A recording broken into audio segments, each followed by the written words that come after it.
So I'm thrilled because, just I think it was about 6 months ago, Governor called, this is on public record, so I don't think I'm outing the governor in any way, but he called us in, Kevin and myself, and he said, look, we need to do something because this bill is being pushed. And we told him we're going to fight as hard as we can with all the partners we have in this state. This bill is not going to get to your desk. And I am so thrilled that we're sitting here today and saying this is not going to your desk. We're not going to count our chickens before they hatch, but it looks like that's what's going to happen. So I'm thrilled for your state that this year your kids can go to sleep at night and can go to school tomorrow. Well, not tomorrow, it's the weekend, but go to school on Tuesday. Memorial Day weekend, people. Can go to school on Tuesday and there's not going to be pot gummy bears being distributed in their school. There's not going to be more marijuana vaping. They're not going to drive in their school bus and see billboards that say pot is harmless and why don't you get on the train now. Thank your lucky stars that is not going to be happening next week. So I'm thrilled for your state. I mentioned I've been kind of on a whirlwind tour this week. It's really, I think, provides context for what I'm going to talk about today, because the pro-marijuana movement is very much like big tobacco, and I think you've heard that a little bit today. But more so even in just my experiences over the last 2 days. Let me start with Wednesday night. I did a town hall, statewide television in Pennsylvania, and I was debating against a state senator, unfortunately, as well as a member of NORML, which is a group that's been around a long time pushing for marijuana legalization. And I was talking about, and something I'm going to reference here in a little bit, the increase in young children exposures to marijuana edibles, and what a concern that is. I think we can all in this room agree that no matter what side you're on, that's probably a bad thing. He made the comment that, oh, if a 2-year-old ate a marijuana edible, that's not a big deal. There are no side effects. So we live in an era of alternative facts, and it doesn't just apply to politics, it applies to drugs as well. The science is being thrown out the window, and there are people literally pushing these false notions that, yeah, your 2-year-old can take a marijuana edible, no problem. Unfortunately, we know that's not true. They end up going to the hospital and getting emergency attention. It's quite a disastrous thing that happens. Next day, I go to New Jersey, and I'm debating against none other than a Princeton MD, who is for the legalization of marijuana, unfortunately, so I don't know what they're teaching there. But I will say this.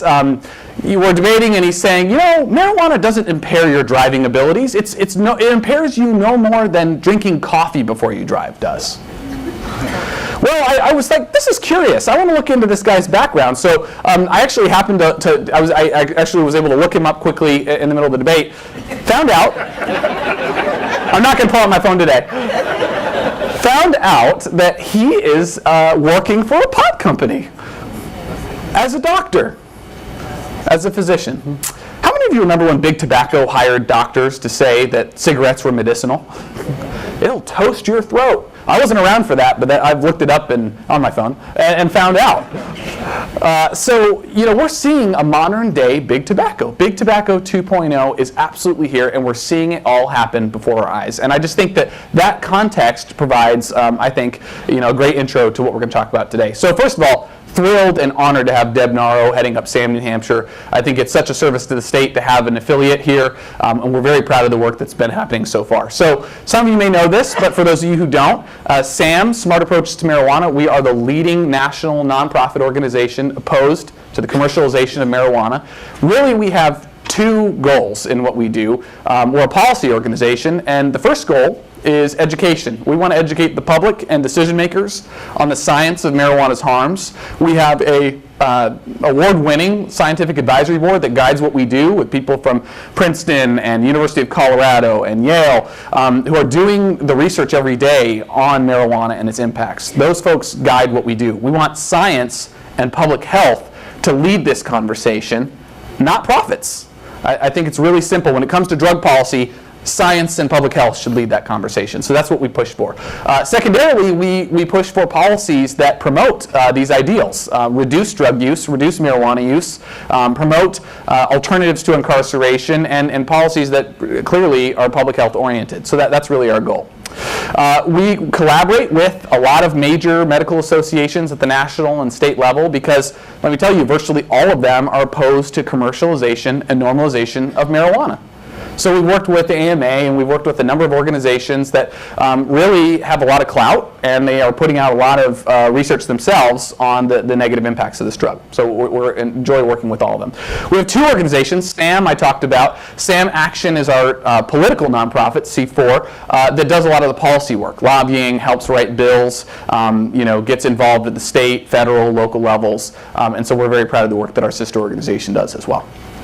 So if there's anything you get from the conversation today, I hope that these next two slides you'll really think about. There's this false dichotomy being pushed out there that you either legalize this drug completely wholesale or you just throw everybody in prison. And that is a false dichotomy. We reject that notion. There are many options in this policy debate that we can discuss. There are many reforms that can take place. But they don't all have to be allowing for pot shops on your corner selling gummy bears and cookies and other things. And I think that's really important to note, because this industry wants you to think the only way to get our desired outcomes for reform is to blanket legalize and allow them to have a foothold in our capitalist economy. And I think that's just false. So really what we're talking about is three separate buckets of discussion. The first bucket is, do you think marijuana should be criminalized? Do you think people should go to jail for using marijuana? And our organization's approach to that is, look, we don't think that people should go to jail necessarily for having a joint in their pocket. I think maybe we can agree there are some other ways we should address that problem. We want to focus on prevention and treatment, really. Maybe we can divert people to get counseling services if they've got an addiction problem. We don't think they necessarily need to go right into the prison system. So that's one question, though. Do you think it should be criminalized or not? That is a separate topic conversation from the question of medical marijuana. Do we think that marijuana has medicinal value? Do we think that we should have medical marijuana in this state? And our organization's approach to that question is, look, this drug should be treated no differently than any other medication in this country. It should go through the scientific process, it should be researched, go through clinical trials, and be approved by the FDA, and you should be able to get a prescription from your doctor with dosage and instructions, and you should know exactly what you're getting. I think that's pretty common sense. So that's our approach to that discussion. But again, that is a separate bucket from criminalization, and I'm going to get to my point here. Third bucket is, do you think it should be legal for recreational use? And of course, I think we know we're absolutely opposed to that idea. But those are three different topics, and the reason why we separate those is because there's a lot of conflation of these issues. You will hear, quite frequently actually, that marijuana is medicine. Let's legalize it for recreational use. Well, wait a second. Medical discussion is one topic and recreational is another. I don't have to legalize recreational marijuana in order to get medical marijuana. So tell me what your real core value is here. Same thing applies to criminalization. I don't want people to go to jail for smoking a joint. Okay, well, that doesn't mean that you need to legalize recreational marijuana. That means let's have a discussion about what our laws are and criminal penalties for that. So hopefully it's making sense here. These are different issues. We don't have to oversimplify it and just legalize recreational marijuana to solve all of these different problems. That's not the way that it works. So very important we know that we have options. And when we know we have options, it's amazing how the views of the public shift. I'm going to talk about that in just a little bit. So biggest story in drug policy, period. Biggest story in drug policy, period. Altria, the owner of Philip Morris, the owner of Marlboro, I believe, if my understanding is correct, the largest big tobacco company in the world, if not one of them. They have now up to, it's actually more than this now, it's a $4 billion investment in the marijuana industry. $4 billion. This was just earlier this year that they made that investment. So we've been saying for 6 years that this is the next big tobacco. Now it literally is big tobacco. And this isn't the only big tobacco company that's invested either. So what you're going to hear today about this, and Bob Troyer is going to do a much better job talking about Colorado specifically. I'm from Colorado as well. He's going to do a great job talking about some of the specifics. But what you're going to hear today are signs of big tobacco at play, that the same playbook is being used. Hired docs, child-friendly products, advertising, pure commercial inundation. You are going to hear that today from a lot of different angles, and this is what we're talking about, and this is why. I brown-nosed a little bit here. Forbes had a great line from Kevin Sabat. He says, Sam's legalization opponent, Kevin Sabat, may be right. Like it or not, big tobacco is invading cannabis. Hate to say I told you so. We're not celebrating it, but we did tell you so. And now this big tobacco type industry is exempt thanks to our Colorado legislature from the Colorado Clean Indoor Air Act. So smoking is back in restaurants, hotels, and lounges in Colorado. Smoking marijuana, specifically. You know, it's funny, there was a couple of years ago, I joined, this is actually right before I started SAM, we were kind of in the courting process, so to speak. I joined Kevin to an interview with national TV with CBS. They did an interview that was on the ground in Colorado, and they were asking him kind of, you know, what do you think is going to happen with this industry? And he said, they're trying to bring smoking back to restaurants. They're trying to bring smoking back to hotels. He said this verbatim. And they laughed at him. They made a complete mockery of him. And I'll never forget in the cut on that show, when they ran it about a month later, you know, the guy's like, nobody's trying to bring smoking back to restaurants, Kevin. And then it just cut. So it's like, oh, you know, joke's on you. Well, now 2 years later, the Colorado legislature just did exactly what Kevin said was going to happen.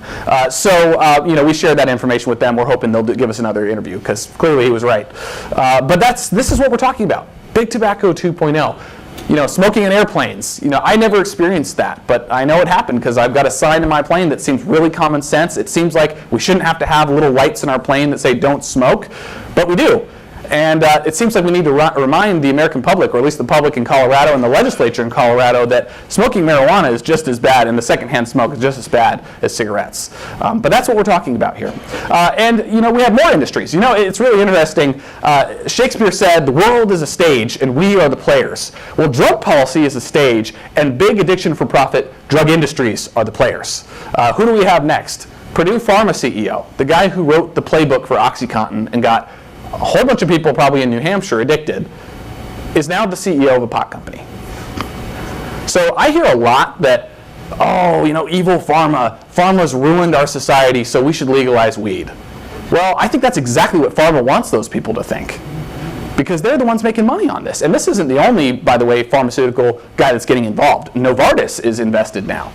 Multiple other pharmaceutical companies. So anybody who thinks that pharma is going to lose somehow from legalization of marijuana, think again. They've been in the drug business for a very long time. They know exactly what they're doing. So I think it's important we note that.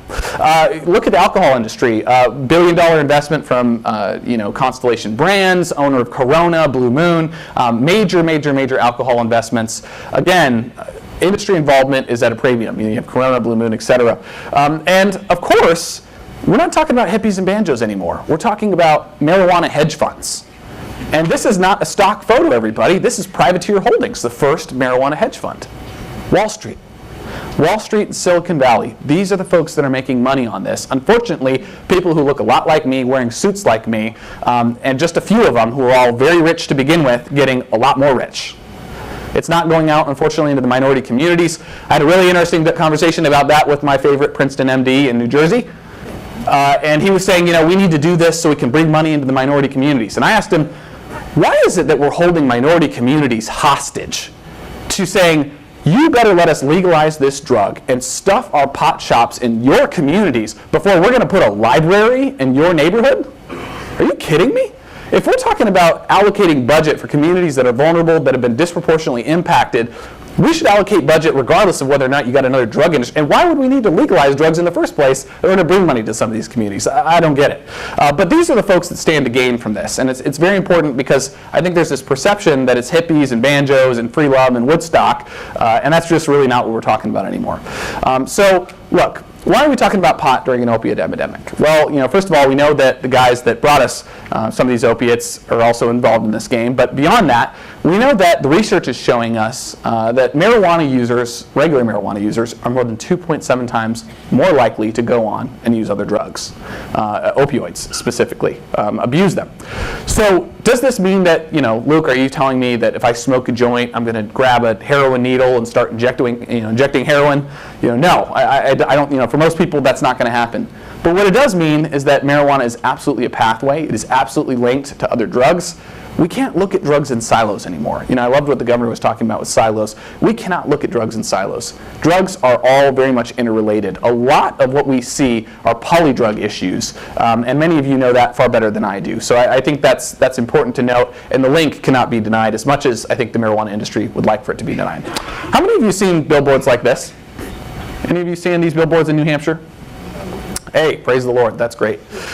We are buried with them in Colorado. Bob can tell you that. Buried with them in Pennsylvania and some of these other states that are considering legalization. You see them all over the place. And they sound great. They're from one of the best academic institutions, Weed Maps. The Yelp of the pot industry. I'm so thankful they're getting the research out.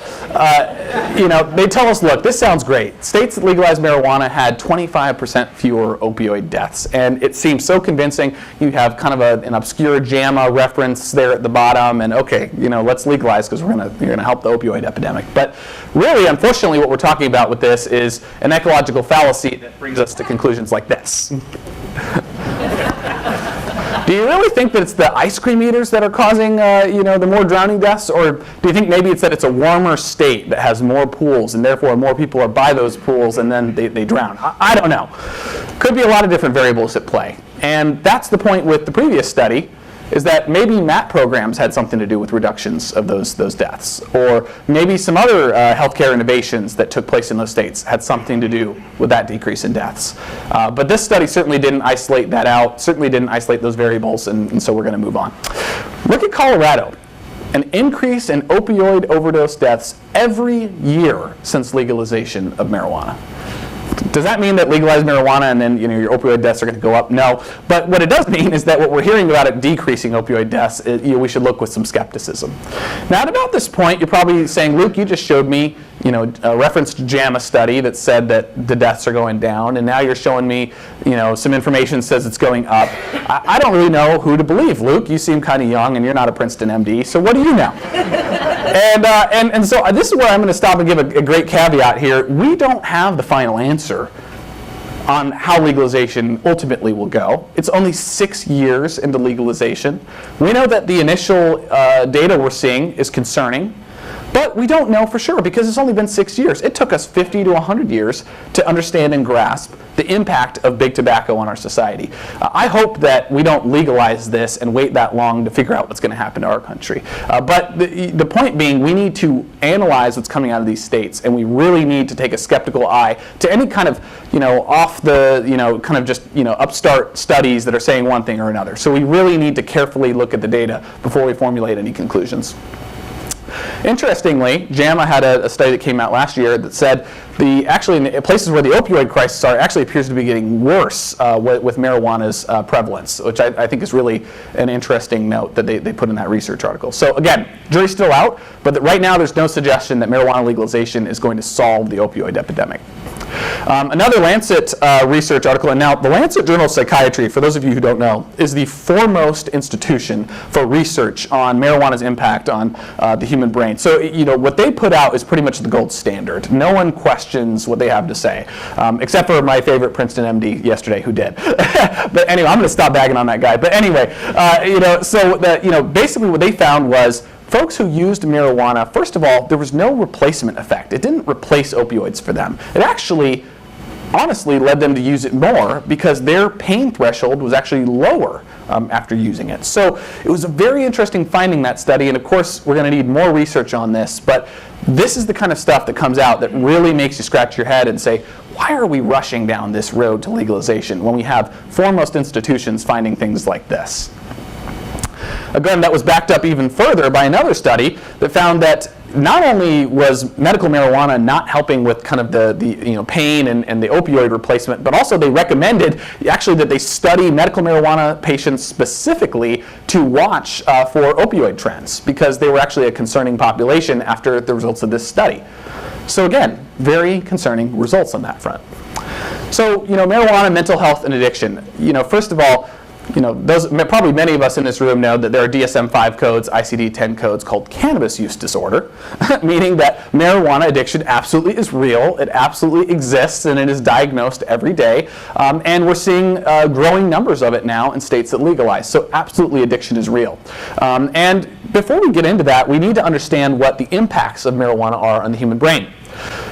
When you use marijuana, THC, it impacts a number of key receptors throughout your brain. These are endocannabinoid receptors. Does that mean because you have these receptors in your brain that you were born to use marijuana? No, but no, it's not. But it does mean when you use it, these are the places that are impacted, and they are responsible for a very significant activity. brain development, memory, immune system, reproduction. So if these are negatively impacted, then we've got some major concerns at play. Well, first of all, when it comes to marijuana use across the country, marijuana use is skyrocketing right now. It's still, and I want to preface this by saying, there are a lot of people, I think, out there, there's this perception that everyone's using marijuana. Everyone's just using it, it's totally normal anyway, let's just legalize it. But that's not true. According to the research, actually, less than 10% of people in this country are regular marijuana users. Less than 10%.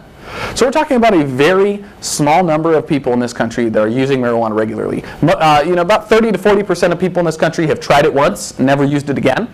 But that's really what we're talking about here. And that's important to note because we're not talking about something like alcohol prohibition where 60 or 70% of people were using it and the idea of throwing them all in prison was completely infeasible. This drug is a completely different conversation. But with legalization, we're seeing use grow. And as healthcare professionals, that is something we need to think about. What does marijuana use look like at scale, at a public level across this country? We're seeing the impacts right now on a minor scale, on a state level, a few million people. But what does that look like if it gets up to alcohol levels? 60% of this country using marijuana regularly. What does that look like? Well, we can only kind of extrapolate from what we're seeing at the state level, and to be frank, the data we're seeing is very concerning. First of all, Lancet, again, excellent institution, they just released the first ever population level study on marijuana use. They did a study with thousands of people in London, across the entire city of London, okay? And they had two immense findings that I think we really need to be aware of. First of all, they found that regular users of today's highly potent marijuana, and let me get this straight here, okay? The 1970s weed, 2 to 5% potency, that is gone. We're talking about 99% potency products now. Very, very potent. This is one of the first studies to actually look at that high potency weed, okay? They found that for regular users of that high potency weed, they were 5 times more likely to develop psychosis or schizophrenia or have other mental health issues. Okay, that is a striking result from this study. And again, it pushes back against this notion that marijuana is this harmless drug. It's just like caffeine, and let's just unleash it on the public. I don't think so. Very, very concerning results. Second, and this is, I'm a former public health professional. I consider myself still to be a public health professional. But coming from the largest hospital system in Colorado, this really kind of made me geek out.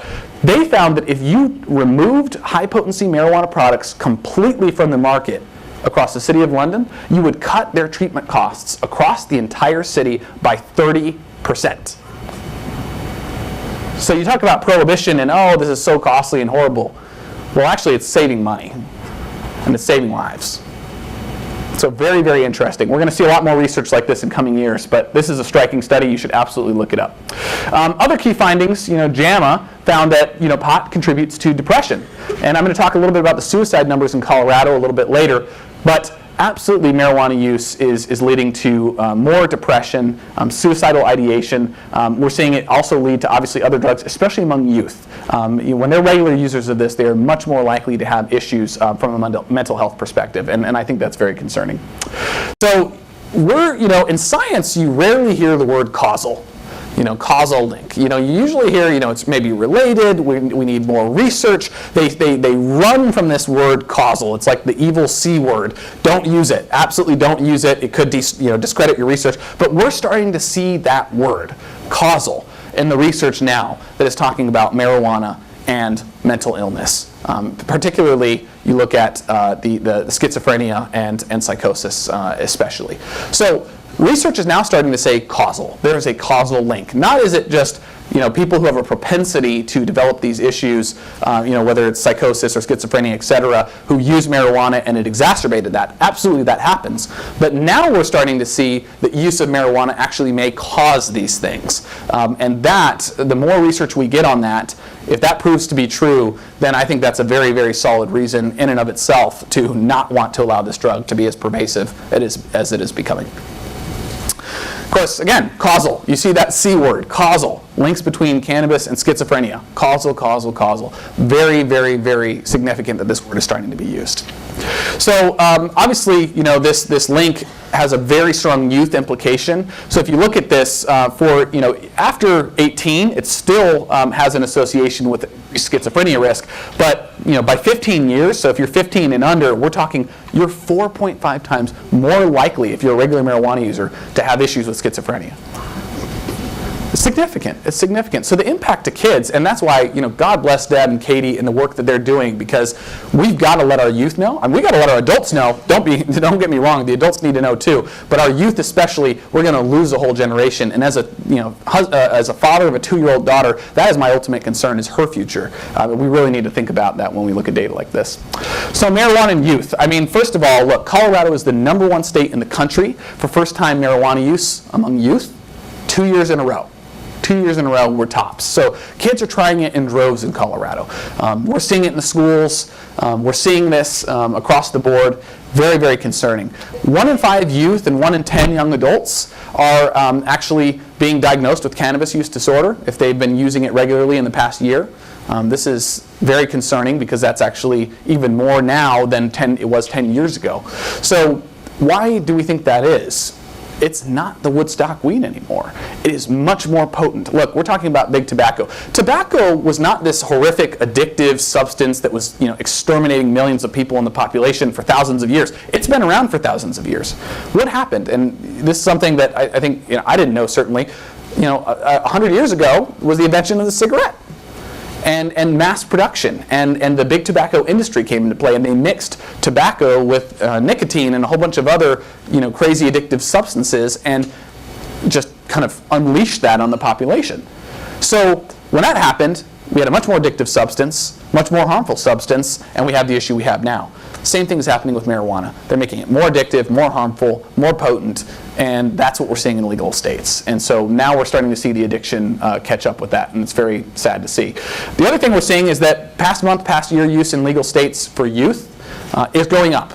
Don't believe the hype out there from the marijuana industry. They're going to try to tell you, it's stable. Which, by the way, if you're going to tell me, youth aren't using it any less, but they're not necessarily using it noticeably more, I don't know why we would celebrate that.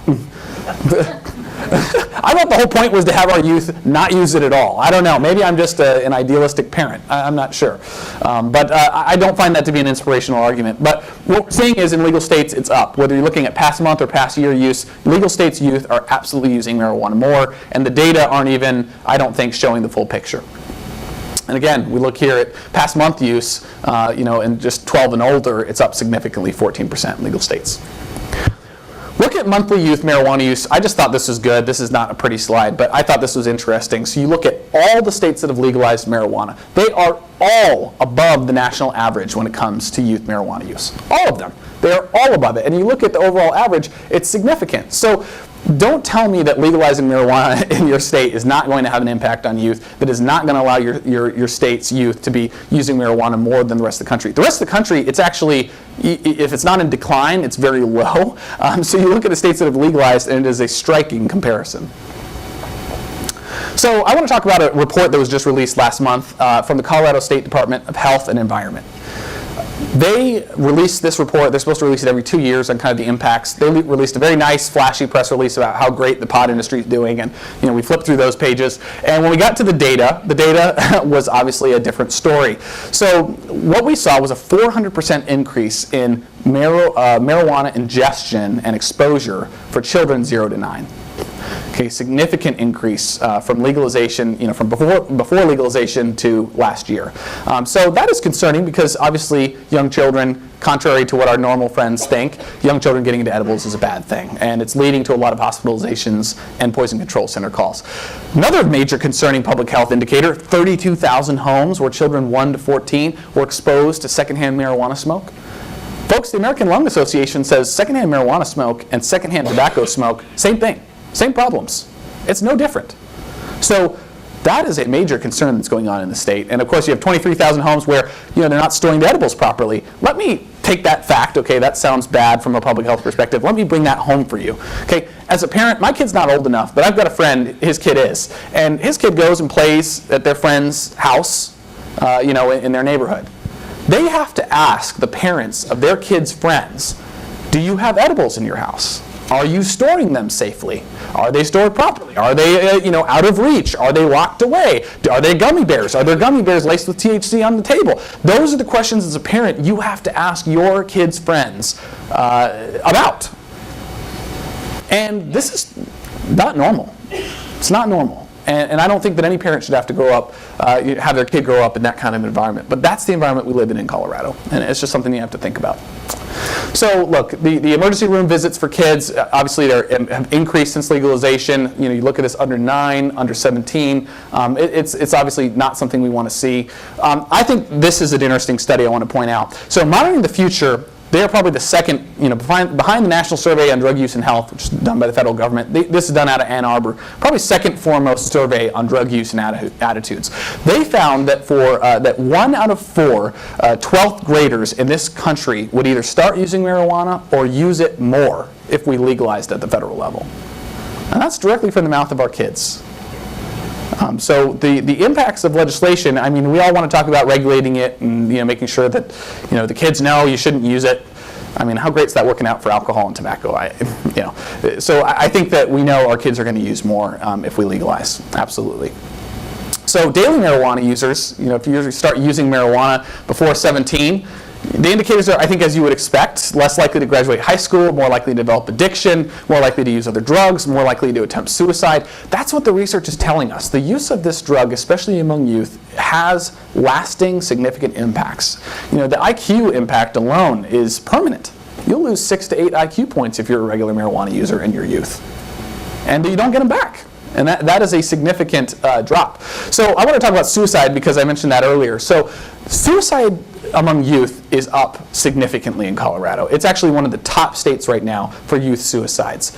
And the toxicology results of these suicides are overwhelmingly now showing marijuana in them.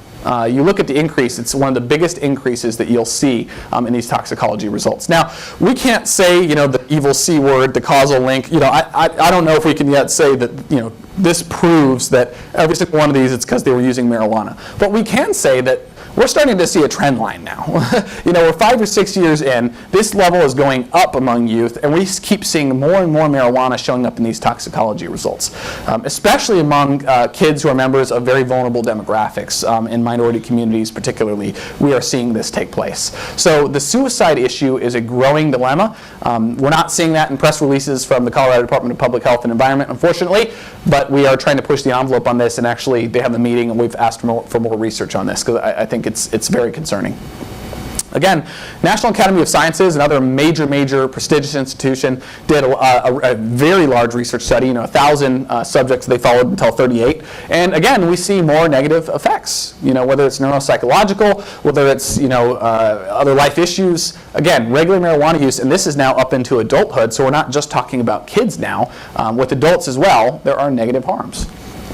So in another study, 1,253 college students found that it lowered GPAs, graduation rates, etc. This is the impact of marijuana use at a population scale. This is honestly what we can use right now to get an idea of what the future would look like with legalized marijuana. Now the question is, my dad always told me this. He said, what do we know about history? Well, we know that we don't learn from history, right? We just, for whatever reason, we just always think we're going to get it right next time. And we have to look at what we have, the data that we have, and make the best decision we can make. And I don't know, I started 2 companies, I sold one of them. We made data-driven decisions in my company. That was kind of the way that I wanted to do things. And when I look at the data on this, I don't see how you can make a data-driven decision and say, this is a good idea, let's legalize it. There's just too much concerning research we're seeing from some of the highest research institutions that we have. So what's been the impact in the workplace? I think that's really important. Well, Quest Diagnostics, they're the guys who run the game. They do all the millions of drug tests across the country, or most of them anyway, and they've just released in the last couple weeks that every legal state has a double-digit increase in workplace positivity results for marijuana. And you look at these numbers, they're massive. 63%, 47% in Colorado, major increases. So you go to work, if you work in a machinery job and your coworker comes in high, what's the risk of that to you, your personal safety? Risk to the employer, the liability, legal system, the lawsuit that eventually takes place. These are things we're going to have to start thinking about. And it's important we mention this because I talked about getting an exemption from the Colorado Clean Indoor Air Act. What else is this industry trying to get an exemption from? Drug testing. Oh, Luke, you're crazy. Oh, wait a second. New York City Council just passed an ordinance that says most employers can't test for marijuana now. Okay, what are you supposed to do if you're an employer, a manufacturing job? You look at New Jersey, they just ruled you can't fire a medical marijuana patient from their job for coming in high. So what are employers going to start doing when, with the lobby, the marijuana lobby's main goal is to normalize use, to make marijuana users a protected class? What are you going to do from a workplace perspective? In general, it said, overall nationally 4% increase, 8% increase in marijuana positivity results nationally for safety-sensitive workforce. I was really curious about that. I thought, what does safety-sensitive mean? That sounds really scary. So I dug a little deeper into the press release and found an interesting definition. Pilots, bus drivers, nuclear power plant workers, people you don't want, getting high and going to work. It's like, Lord have mercy. So this is what we're talking about now, and these numbers are going to continue to grow. This is going to continue to be an issue. So what do we do with our surgeons? Do you want a surgeon who's going to come in and work on your hip, who maybe got a little high? And actually, that's not a fabricated scenario. I actually used to live next door to a guy who was in his residency for being an orthopedic surgeon. And I saw him the day after we legalized. He comes in with a bag of marijuana. And he's going into his door, and I see it, and I'm like, I was just so stunned seeing a guy who's going to be a surgeon working on people with a bag of marijuana. And I said, aren't you going to not be able to be a doctor if you're doing this? And he's like, oh, like, no. Okay. What was your name again? What hospital? So anyway, very concerning. Absenteeism, accidents, all these things are much increased with marijuana use. The research shows us that this is a problem. And these things have hard costs, by the way. Your workplace, if you're an employer or your employer knows what the hard cost is if you don't show up to work. There is a hard cost to that. There's a hard cost if you're injured in the workplace. There are absolutely quantifiable costs for those things. Number one construction company in Colorado. Can't find anybody to pass a drug test, so we're hiring people from out of state. I don't think that's right for New Hampshire. Don't think that's going to be a tenet of your governor's platform when he runs for re-election next year. Jury is still out. Jury is still out. So, one of the things I think was really talked about during kind of the big heated debate of this bill to legalize in New Hampshire was, one of the key reasons why we should legalize this is because everybody in New Hampshire wants it. Overwhelming polls, 60 or whatever % of New Hampshire people want legalization of marijuana. And we see the same thing at the national level and in other states. 60-something % of people want to legalize marijuana. And I want to direct your attention, so obviously record support, we see all these headlines and we think, okay, everybody wants to legalize. But really what we're talking about, I want to remind you of the false dichotomy. This is not a yes or no question. This is not a yes or no question. These polls that say everybody wants to legalize are yes or no questions. They say, do you want to legalize recreational marijuana, yes or no? That is far too simple given what we know are very complex policy options. It's a complex policy question. And people have complex viewpoints on this. So when you give them options, their viewpoints change dramatically. I'm going to give you a case study here. So Emerson College did a poll in New York. This was about a year and a half ago. Found 60% of New Yorkers want to legalize marijuana. Yes or no question, very simple. So we went to them and we said, look, we don't have the money to pay you guys, but we think it'd be really great if you ran the same question to the same voters and the same respondents, but gave them 4 options as answers. Keep the current policy of decriminalization, keep medical, repeal decriminalization, legalize marijuana wholesale, or have full prohibition. So basically medical, decrim, recreational, or prohibition. 4 options, very simple. When they said they agreed to do that, when they took that back to New Yorkers, only 40% wanted to legalize marijuana, down from 60%.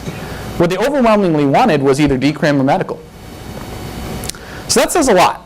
That says a lot. That gets to the point here that people have complex thoughts when it comes to this topic, and not everybody wants a pot shop in their neighborhood. So I think if we took that question with options to New Hampshire, I think we'd see similar results, to be sure. We just did a poll 2 weeks ago, or a little bit more than 2 weeks ago, nationally, found 68% of Americans want options other than full recreational legalization of marijuana, whether it's medical or decrim.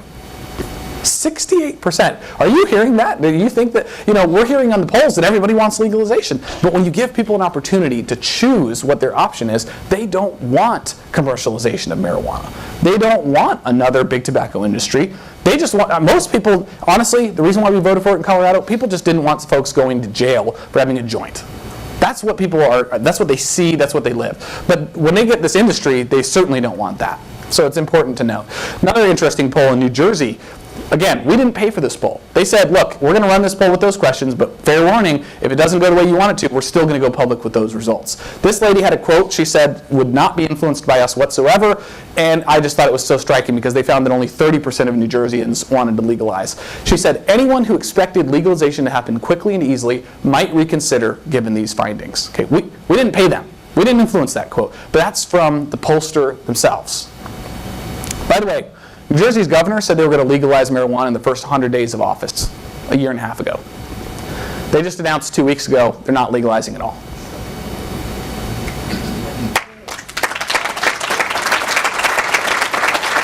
So this is not inevitable, folks. This is not inevitable. This fight is absolutely winnable. The public are absolutely still learning about this issue. They are very open to being educated on it, and when they're given options, they don't want full recreational. Illinois was striking, only 23% wanted legalization. And now finally I want to talk about my reason for being here. I am from Colorado.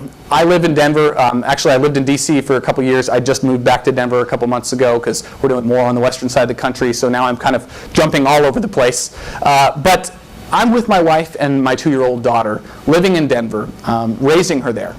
And let me tell you something. Every time that we go for a walk in our neighborhood, we go out, down the stairs, along the street, my daughter is deluged in a cloud of secondhand marijuana smoke. And this was happening about 2 years ago, right before I joined SAM. And we're walking, she's in her stroller. She's very young at that time. She's in her stroller. Wife is next to me. This is happening again. Smoke's filling the stroller. And my wife turns to me and she goes, I can't believe this is normal. And I turned to her and I thought, this has happened basically every time we've gone out for a walk. And we live in a nice part of Denver. We're not like in a country club by any stretch, but we're in a nice part of Denver. Why is this happening? Why is this normal? And that's what motivated me to move my family up out of Colorado, 1,600 miles to D.C., to work on this issue, why I'm so passionate about it, why we moved back to Colorado because we're trying to do more work in that state and also in the rest of the country. Why I'm working on this, why I'm here today, why it's so important to me that New Hampshire parents and New Hampshire families don't have to face that future either. That's why I'm passionate about this, why I'm so grateful to Deb Narrow, why I'm so grateful to CADY, the Governor's Administration, New Futures, and every one of you out there who are doing work every day to help protect our youth from the scourge of this drug and other drugs that is destroying lives in our communities. Destroying lives. So you should all applaud yourselves because of the great work that you do. Thank you.